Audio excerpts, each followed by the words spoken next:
Word of Powell's death came this morning from his family. The former Joint Chiefs chairman broke barriers as the first black man in two powerful posts, but his legacy was tainted by his involvement in the invasion of Iraq. Meg Oliver has more on the life of Colin Powell. When President Bush appointed Colin Powell as Secretary of State, he became the highest-ranking African-American official in the history of the United States.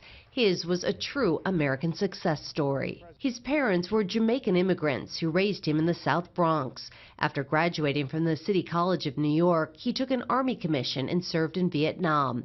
He rose in the ranks, becoming a general, and was appointed the head of the National Security Council by President Ronald Reagan. More honors were to follow. During the next administration, President George Herbert Walker Bush made Powell chairman of Joint Chiefs of Staff, the highest military position in the Defense Department. Again, Powell was the first African-American to hold the post. Operation Desert Storm in 1991 made Powell an even more familiar face. Our strategy to go after this army is very, very simple.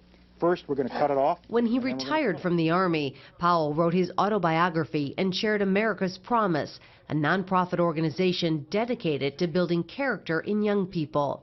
There was speculation he might run for president, but his wife Alma was against it.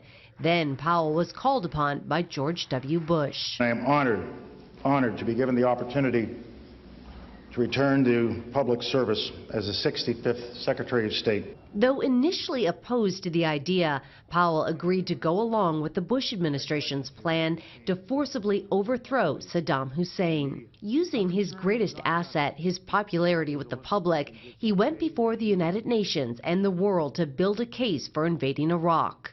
Saddam Hussein and his regime are concealing their efforts to produce more weapons of mass destruction. Later, after the United States was firmly entrenched in the war, inaccuracies were found in Powell's speech, and the Bush administration said it acted on faulty intelligence.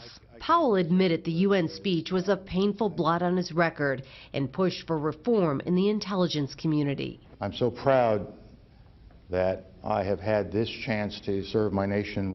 In 2008, the longtime Republican made news when he endorsed Barack Obama for president. Powell spent his final years in the private sector, but he remained vocal on political issues that were important to him. Meg Oliver, CBS News, New York.